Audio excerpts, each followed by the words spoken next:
Hi and welcome. I'm Whitney Wiley, and I am here today with Meet the Authors, and we are talking to the authors of Wickedly Smart Women. Wickedly Smart Women.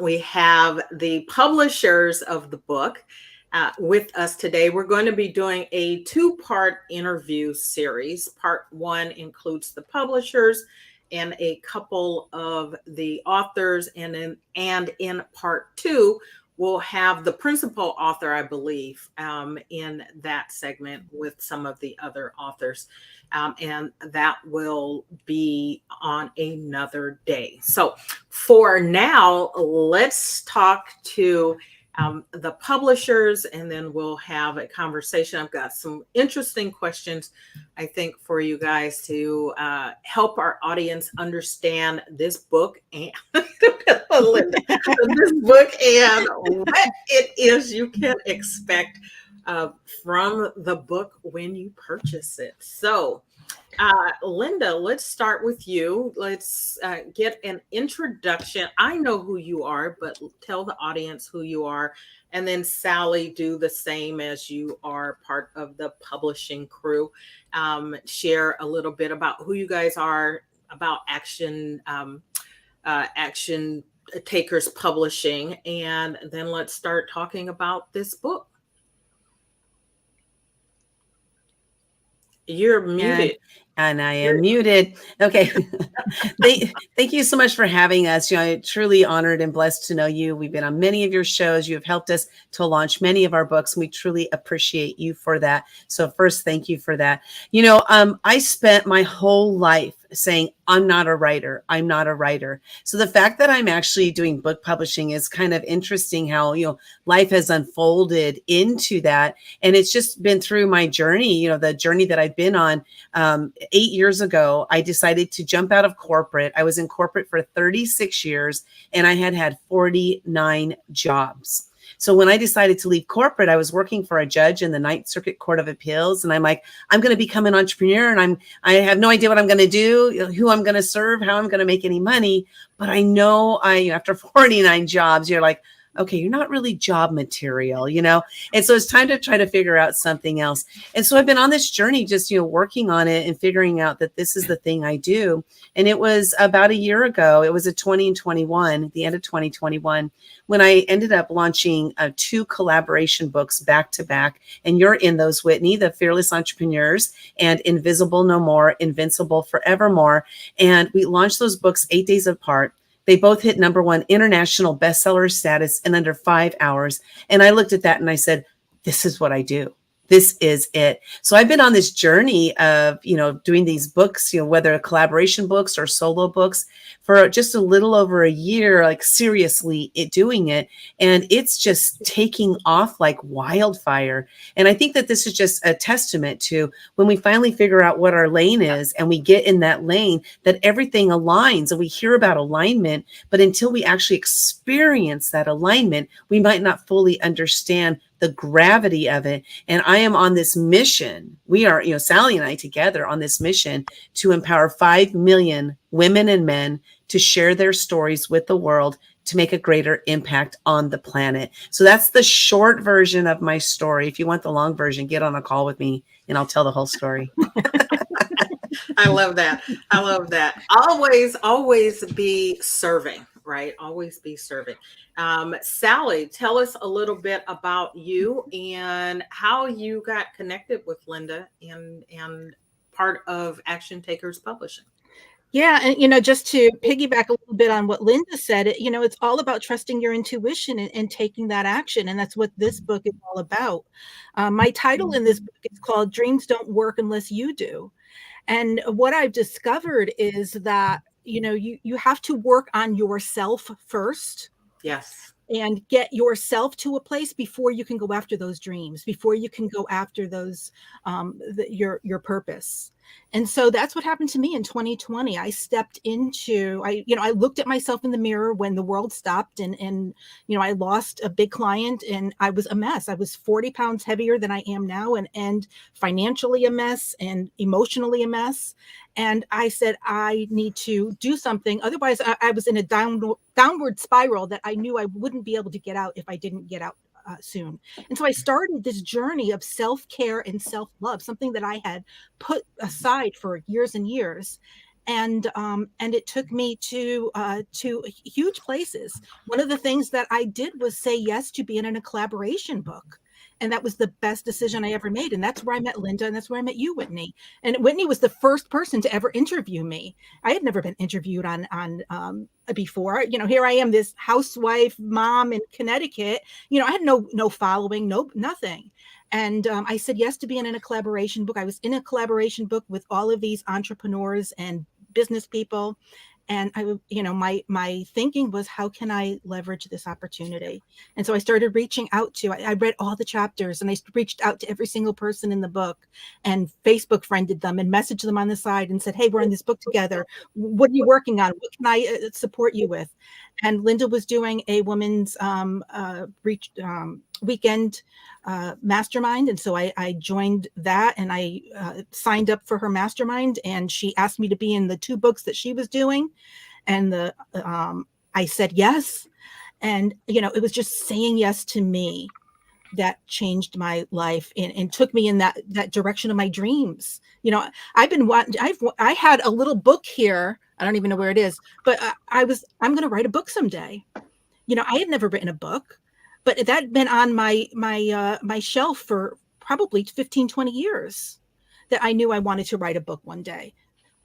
So this has just propelled me into that direction. And I'm so thankful to Linda for inviting me, and for Whitney for being there right from the beginning. Oh, well, thank you. As I'm listening to you, Sally, well, both you and Melinda, that concept of saying yes, right? Taking a chance, stepping out of your comfort zone and doing something that you haven't done before, particularly when you've got these dreams inside of you and you may not know how to get it done. And in reality, you don't need to know how. You just need to be in tune with what it is, and then willing to take some action, take some steps. And I know, having looked through the book, that's a little bit of what all of you guys are talking about in different ways, right? Linda's chapter is about fear. I know your story, Linda, and it involves fear and overcoming that fear, or walking through it, or crashing through it. However, I'm sure on different days you feel different ways about how you are tackling the fear, and that you've reframed it, right? That you have reframed. There's a couple of different acronyms that people have put on fear, and you've actually reframed it, and you live that reframe. So it's not just some words, but you're actually living that. Tell us a little bit about that, particularly in relation to the work that you're doing. Yeah, thank you for that. Yeah, I remember one day, it was 2015, January 1st, I woke up that morning and I said to myself, now I was 51 years old, and I said, I have so many fears that are stopping me from living my life. I'm going to break through a fear every day this year. Like, it literally was just like that. I'm going to do this kind of thing. And I embarked on that journey of breaking through one fear every single day for a year, 365 days in a row. And so that every morning started with, before I even got out of bed, I would just ask myself a simple question. And that was, what scares me? And then I would lay in bed and I would wait until the very first fear popped into my head. And my commitment to myself was to break through that fear that day. Well, about 3 months into it, I was brushing my teeth one morning and I was remembering this acronym, FEAR, face everything and run, or false evidence appearing real. And I was like, there's nothing false about my fears. My fears are as real can be to me. And that's what matters. It doesn't matter what anybody else thinks about my fears. My fears are real to me. And then I realized that when I have faith, that my fear is weakened. So I came up with a different acronym, and that is that faith erases anxious reactions. Fear is nothing more than anxiety. It's like this nervousness that's going on through our body. So when our faith is strong, our fear is weak. So what does this mean? When our fear is strong, our faith is weak. So when we can tap into our faith in ourselves, our faith in our surroundings, like I have Sally, she's with me a lot, right? So I tap into Sally and I tap into God, and these help me to propel forward, to move through the fear. And now I do things because I'm scared, because I know the result that I'm going to get is usually going to be absolutely amazing and or way better than I ever imagined in my own little brain. So do it because you're scared. I love that. And, I have lived that as well. And Sally mentioned, you both did sort of the 3 years ago, right? A little less than 3 years ago, the world changed and there was a lot of fear and people trying to figure out what they were going to do next. And in reality, the next is always just taking a step, right? You just take one step. One step leads you to the next thing, leads you to the next thing. And you don't have to have all the answers. You do not have to have all the answers. So let's shift into talking about the book. So the title of the book is Wickedly Smart Women. Wickedly Smart Women. So let's start here. Linda, what does it mean to be wickedly smart? Well, that term actually comes from the podcast called Wickedly Smart Women, headed by Angel B. Hartwell. And she's the one who headed up this book. That's an 8 times award-winning podcast, which is really cool. So I was interviewed on her podcast. And at the end of the podcast, we were chatting and I was talking about the collaboration books. And she said, oh, I would like to do one, with my Wickedly Smart Women. So her podcast, the Wickedly Smart, I guess that's a term on the East Coast that means like wildly smart. You're absolutely amazing. You're smart beyond belief, that kind of thing. And so putting all these women together, it's really a term that's used more on the East Coast. I'm on the West Coast. So we had never used that term, but I love it. I think it's a lot of fun, and it just makes me think of how cool we are because we are wickedly smart. When I saw the title, it reminded me there's a trailer for some movie or something on TV, and I don't know who it involves, but you did this earlier, Linda. And the actress, she does wickedly good, right? She's like wicked good. And so I recognize the concept, but you're right. I'm also on the West Coast, and that's not really terminology that we use here. But now we do. We're bringing it over, man. We're bringing it over. Now we do. So I wanted to ask this too. So this book is just a little different than the other books, which are built around a theme I think many people can relate to, right? So you have the book about intermittent fasting, and I'll give you a chance to talk about any other books that you want to, but we're going to focus here on this book, Wickedly Smart Women. So who is this book for? Because some of the other books, the titles suggest, right, the concept and who the book is for. So who is this book, Wickedly Smart Women, for? And what can we learn from the wickedly smart women in this book? Well, the subtitle of the book is Trusting Intuition, Taking Action, Transforming Worlds. So really what I love, because I've read every single story, and what I love is we get different concepts of like, what does trusting your intuition mean? What does intuition mean? We all have a different interpretation of what that actually means. But then when we trust our intuition and we take action, that's when things actually start to happen. Because oftentimes we're hit with intuition, but we don't trust it. We don't trust it enough to take action. So the stories in this book, what I love is that, first of all, I didn't really start trusting my intuition until about age 53, 54. But a lot of these women trusted it at a much earlier age. And so I get to go through this journey of like, how did they start to trust their intuition? What was it about their life that was different that made them trust before me, right? And then so really the stories in it, it gives you that inspiration and that idea that, you know what, I need to start trusting my intuition, because when we do trust our intuition, again, that's when things start to line up. And so it's just a really great book for that person who's out there, like they don't trust themselves. This might give you that inspiration to start trusting. Okay, great. So Sally, do you want to add anything to that before I talk with the other authors?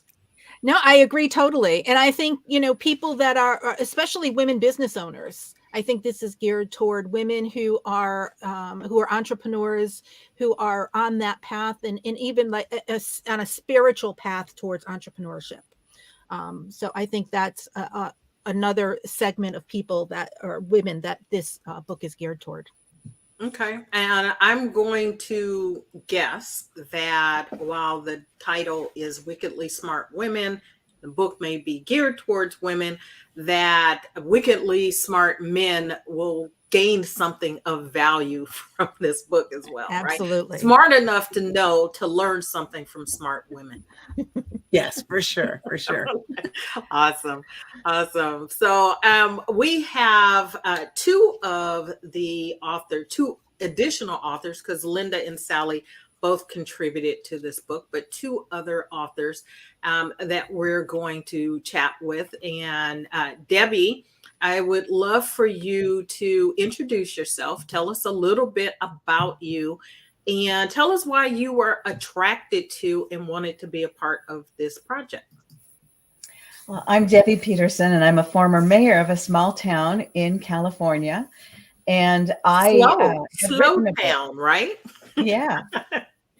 Yes, a San Luis Obispo County town in California. And I had written a book called The Happiest: Corruption, Sleaze, Lies, and Suicide in a California Beach Town. And I was interviewed by Angel Hartwell on her show, Wickedly Smart Women. And she said, "Oh, you need to do a chapter in my book." And I thought, no, I'm right in the middle of publishing my second book. There is no way I have time in October to commit to this when I'm publishing a book in December. And but I went ahead and I met with Linda because I had a feeling I would enjoy doing that. And I did. And the first thing Linda said to me was, "Oh, wow, you must be a hero in your hometown for taking down corruption." And I said, well, yes, to many, I am a hero. And to others, they don't like me very much. The Chamber of Commerce, the local government, they don't really want any of the bad stuff out there. And she said, "Oh, you're the dirty little secret of San Luis Obispo." And sure enough, she was right. And I thought, that is the name of my chapter. So it was really, honestly, it was a sense of humor that attracted me. It was the whole concept of wickedly smart women, and that's a bit tongue in cheek and it's funny. And then also being the dirty little secret, and Linda's off the wall sense of humor was just brilliant. And I couldn't resist getting involved with them after that. Well, I'm glad that you did that. Having a prior life in politics, not as an elected official or anything, but as a lobbyist, I know the world that the sharks that you swam with. So I get it. Batul, would love for you to take a moment to introduce yourself and, as well, share what attracted you to this project, and why did you choose to contribute? Oh, thank you. I'm so excited to be here. My name is Batul Ajluni. I actually published my first book called Ditching Success last year. I published it during COVID lockdown, while we were in lockdown. And the story of how I got to it is interesting, because I belonged to the corporate world for about 30 years before I became a writer. And my story of how I got to the corporate world, how I established my company at 24 years of age, and how I eventually ditched it all, was a story I wanted to share with the world. The whole idea is to help people have courage to make the hard decisions if whatever they're doing is really affecting their lives in a bad way, even if what they were doing was actually their life dream, which was my case. My career was my life, my passion, my dream that I worked for, until suddenly everything changed for me because I started to get burned out, and everything changed, and I could not take myself, I could not accept myself anymore, the person who I had become because of that. And that's where the hard decision comes. I got to learn about this book through one of Angel's newsletters or emails, and I got so interested by the title of it because it gave me a sense of there's I'm a person who loves challenge. Okay, and the title itself is all about being wickedly smart. It's all about intuition. It's all about the challenge that that we live for, that we should really take and face and go ahead with the challenges, because this is what we are after all. So that's what really got me to get into this book and write my chapter, which in a way relates to the book I already published.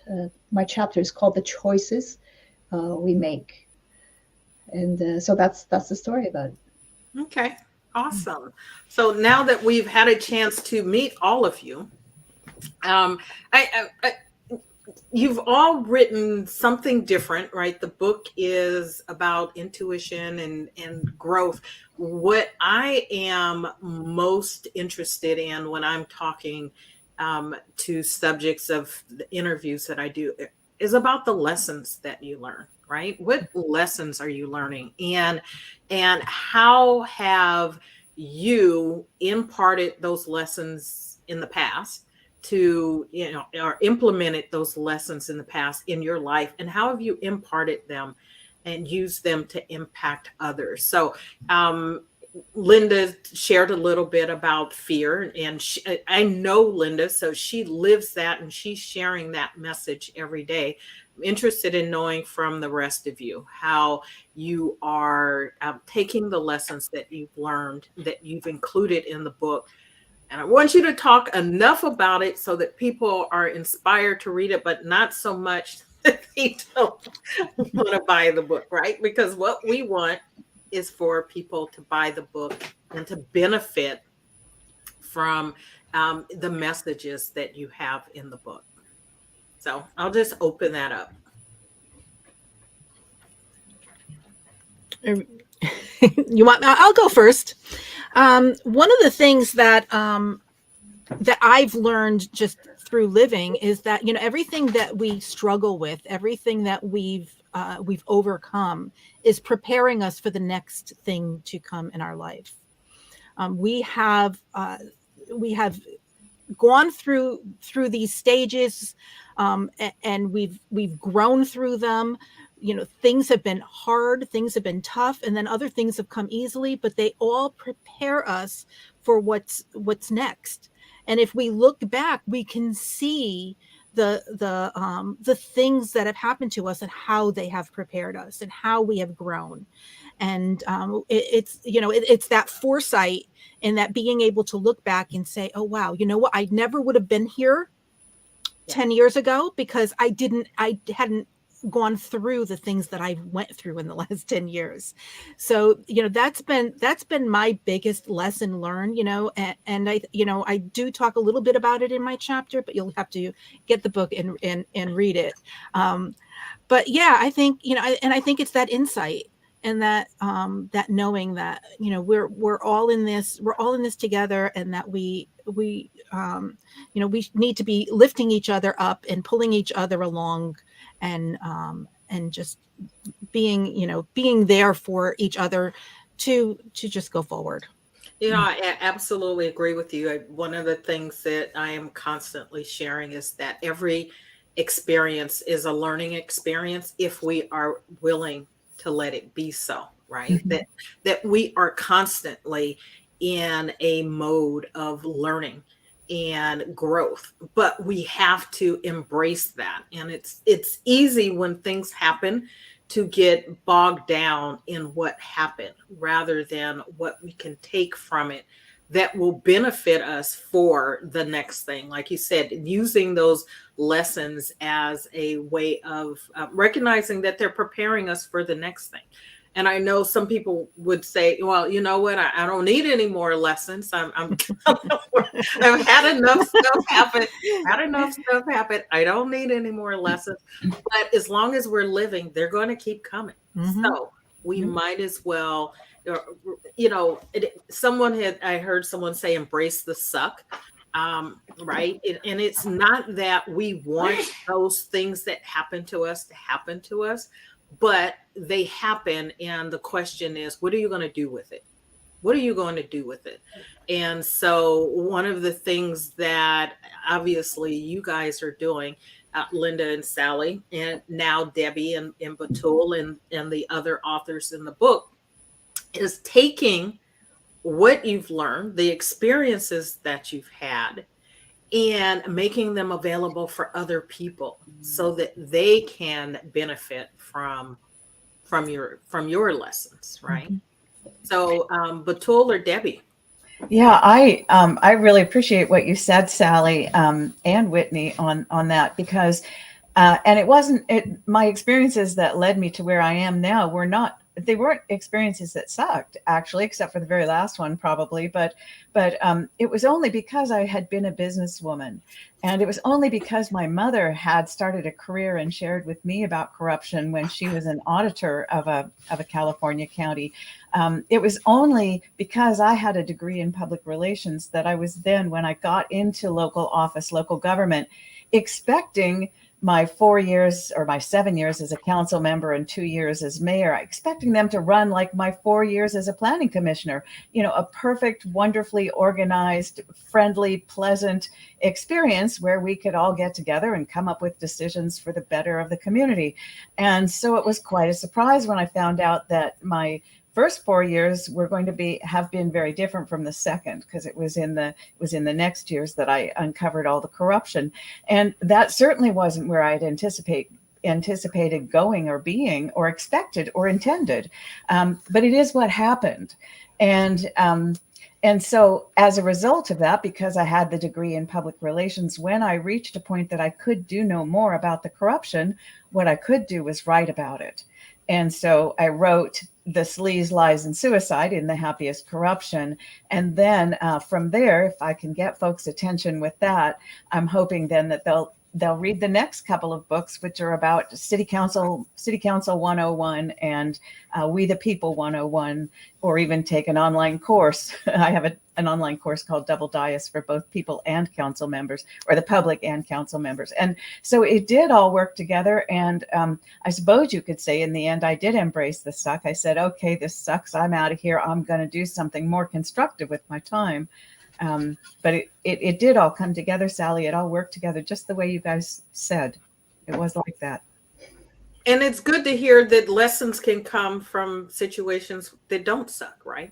we can have positive interactions and experiences and learn from those too. So that's good to know. Batul. Well, lessons can come also from situations that are unexpected, and that was my case. Priorities in life change with time and with age, and that is one of the things that I don't want to say I didn't realize. I just didn't give it enough thought while I was, in my career life.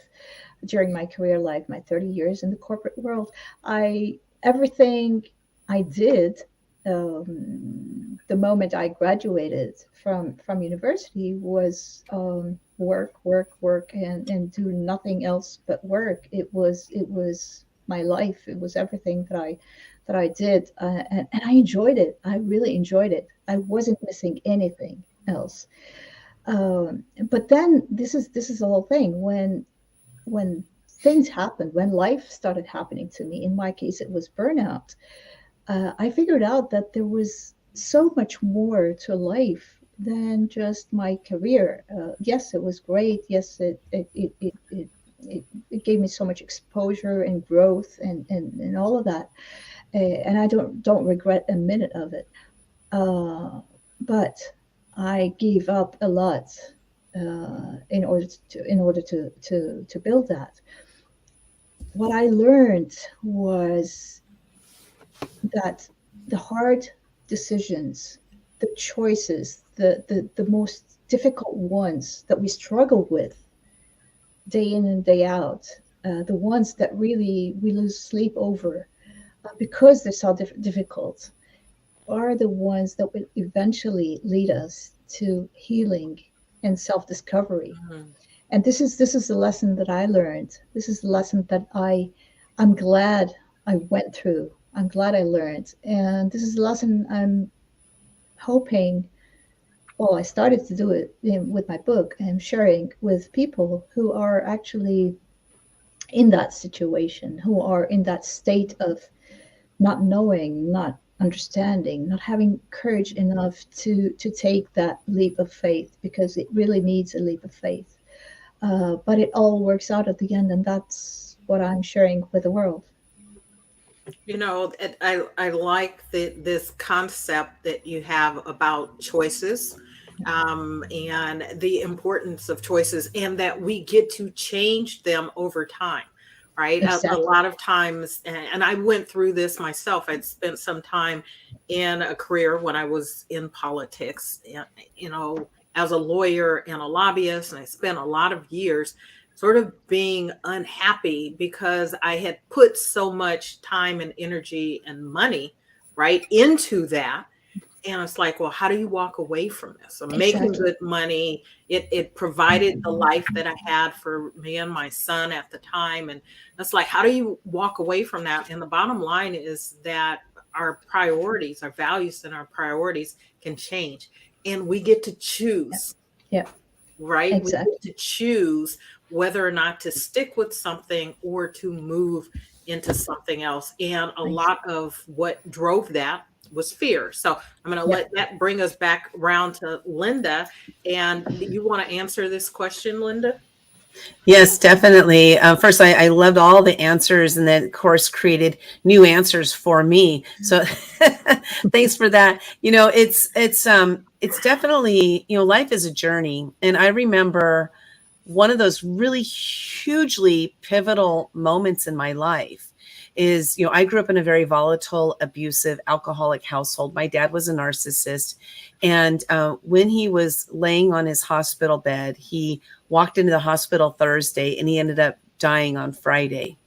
I'm standing right next to my mom. And my mom's first words when my dad took that last breath after 55 years of marriage, her first words were, "Thank God the bastard is dead." And I look at that, and that right there was a huge pivotal moment for me, because I realized that we don't have to live our lives that way. It was her choice. You know, that was her choice, and that was okay. And I also realized that my mom, I didn't know she was that miserable because she hid it so well. I learned from my mom how to hide that, right? So I was living the life that I learned. And then I got to make a decision in that moment that I don't want to live my life that way. And so it really took me on a completely different path. It was the beginning of my path of, you know, self-discovery and all of that, and learning who I am, what I'm all about. You know, who am I? I don't have to live as the person I grew up as. So I got to make that choice to change my life in an instant. And we can change our lives in an instant. You know, if you saw the movie Sleeping with the Enemy, when Julia Roberts literally changed her life in an instant, that's not just a movie. That is real life, and we can do that in a moment. And so that's what I love about, you know, one of the things I love about being a human being. You know, animals live their lives on instinct. You know, we live our lives on instinct and thought, and we can make decisions based on our thoughts of what's going on. What kind of fears are stopping us from living our lives? What kind of fears are fueling us better parts of our lives. And so we get to utilize that fear as a fuel in order for us to live the life that we truly want to live. And that's what I have chosen to do. And that's what I'm doing for the rest of my life. Like, doing things because I'm scared has really opened the doors to amazing possibilities that I didn't even know were possible. So that's what I say, just, like, live your life with no regrets and get out there and, break through those fears, because they're stopping you from living your true life. That's absolutely correct.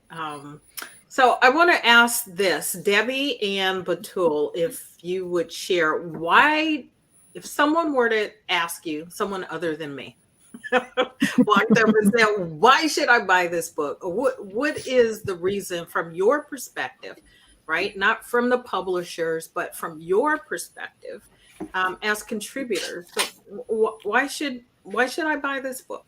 Why not just buy it, but read it?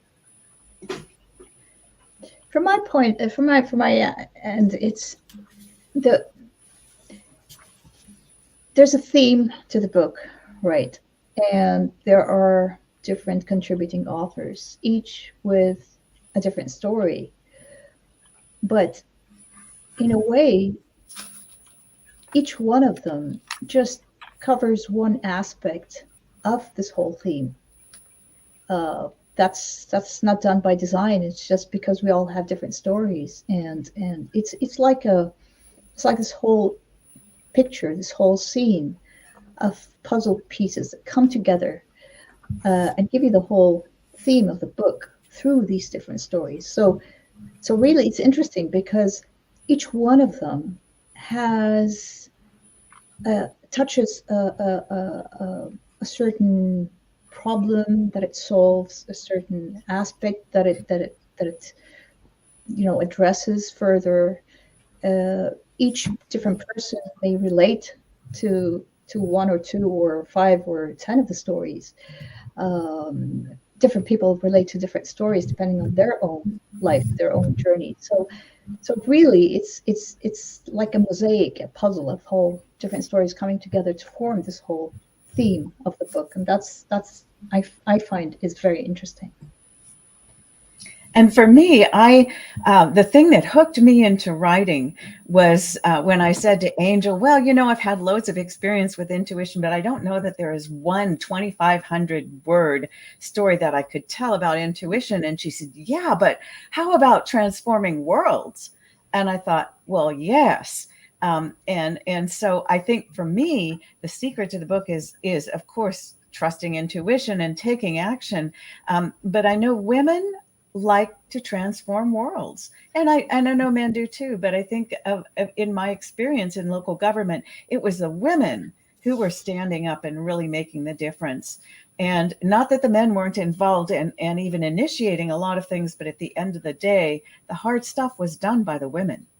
And I think that particularly for women, if they want to transform worlds, here are multiple stories about how you can do that, how it's been done. And I think it's a great book also for women in business, women entrepreneurs, but for all of us, whether you're in business, whether you're an entrepreneur, wherever you are, we're all about transforming our worlds. That's what we do.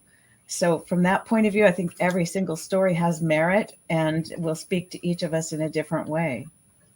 That's one of the beauties of the collaboration book model, right? Is that you've got different authors with different experiences, different lessons learned, different things, messages that they're trying to convey. And you read a couple and some will resonate, some won't.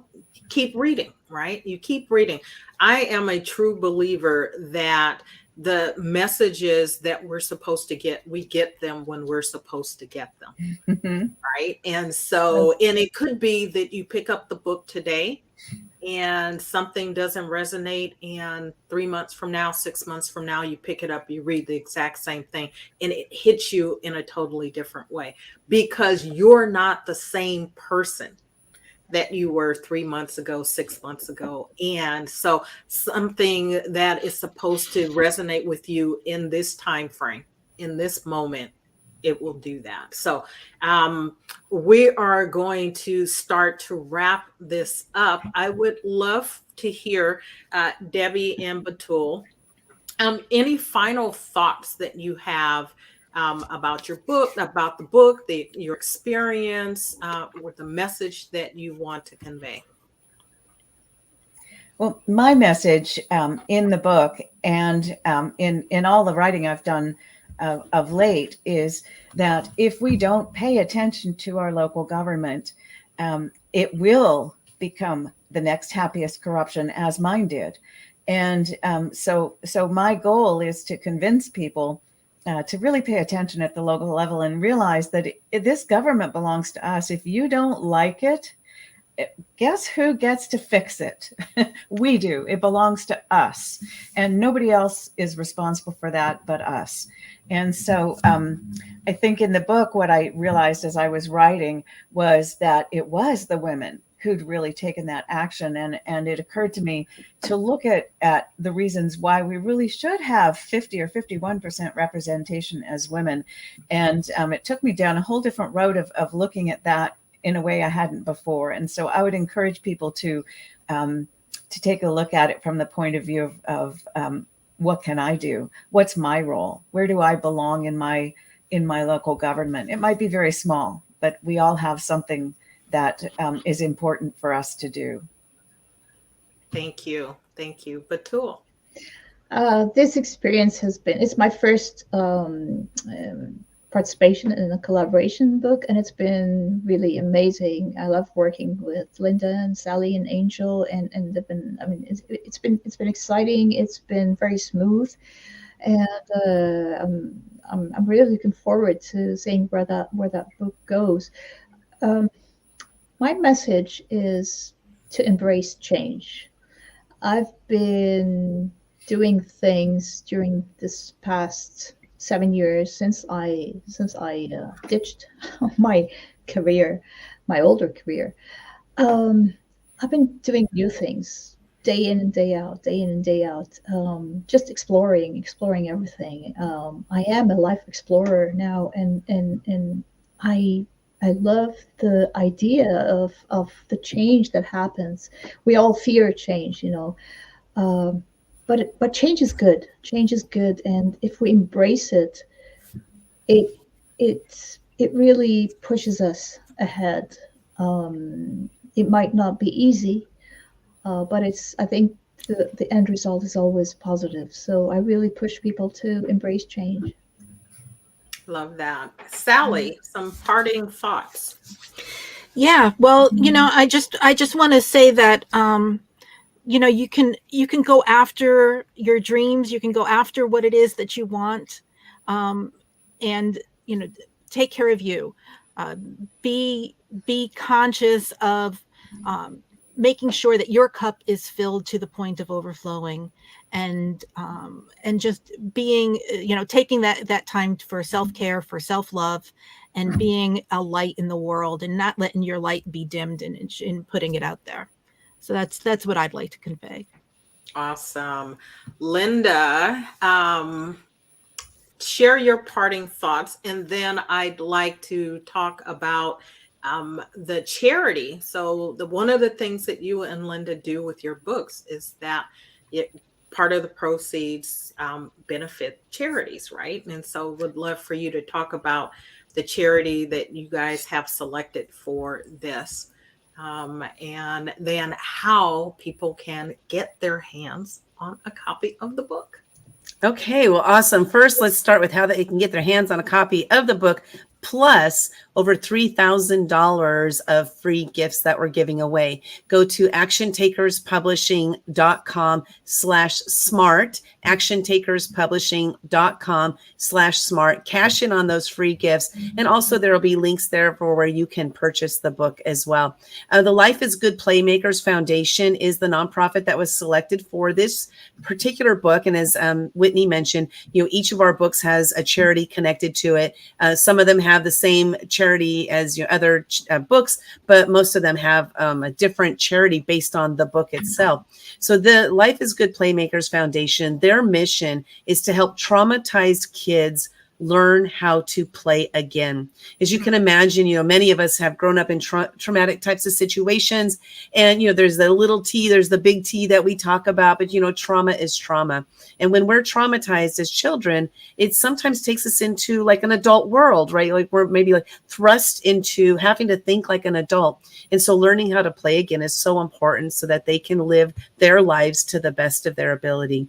So I wanted to share that. And then, my parting words, it's always going to be about fear. I love talking about fear because, as was alluded here by the other ladies, when we have fear and it is stopping us from living our lives, what life are we living? Really, what life are we living? And it's what, I learned so many things in breaking through a fear every day for a year. But one of the greatest things I learned is a saying that I came up with, and that is to be brave and share your weaknesses.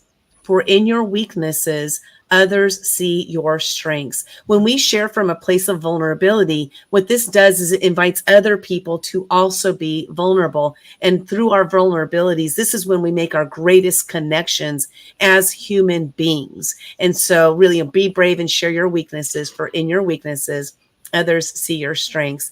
And then lastly, I wanted to share, Whitney, because I know you wanted me to talk about this a little bit, is that, we're working on a book right now with Whitney. It's called The Joy of Work. This is people who are sharing that, the story of the work they do, that they love the work they do, and how did they get into that work. Super excited about that one. That's going to be launching, in mid 2023. And then Women with Healing Gifts. This one is women who have discovered their healing gifts and how they're using those gifts today. That one will also be launching mid 2023. And then 2 books that we're getting ready to launch. We haven't even told anybody about them yet. So you're the first to hear. And Sally's like, what's she going to say right now? She's always wondering, like, I'm on the edge of my seat wondering what Linda's going to say. Just kidding. So one of them is called Never Give Up. There are so many times that we, go, and we attempt things and we fail. But do we get up and get back on the horse and ride again? Those are the stories that we're looking for, and Never Give Up. And then the other one, The Fearless Female Founders. We want to talk to those women who are entrepreneurs, who are doing it. They're doing the thing, right? And so we're really excited about these 2 books, in addition to our mission this year is 25 books. So, there will be a lot more coming, but those are the 2 I wanted to announce today. So hoping that some of your viewers, listeners will want to join us in one of those books as well. So I would say this: if you have been thinking about writing a book and you're not quite there yet, right? Maybe not quite there yet, or you're in the midst of writing your own book and you want to understand a little bit more about how to write a book and publishing and all the pieces that go along with that, and the marketing and whatnot, I would say look at, and it'll be actiontakerspublishing.com, right? Mm-hmm. To go to your website, to Linda and Sally's website, to see what opportunities are there in addition to the ones that Linda mentioned, and make a commitment to contribute to a book. Be a part of that process. This is what I can guarantee for you, that you will enjoy the process. Linda and Sally will make it very easy for you to participate, and you will learn something, right? You will learn something in the process of participating and contributing, and you'll get to build community, which I think it has been one of the absolute best things that have happened to me since I contributed to the very first book that I contributed to with Linda and Sally. And so it was, I wasn't just a contributor. Sally mentioned this at the beginning. I wanted to do something to help promote the book. So I offered to interview all the contributing authors in that book. And that's how I met Sally and Linda.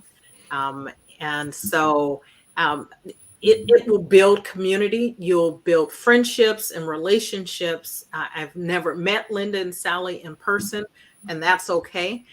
We've done lots of things together over the course of the last 3 years, and I feel that I am better for it. So participate.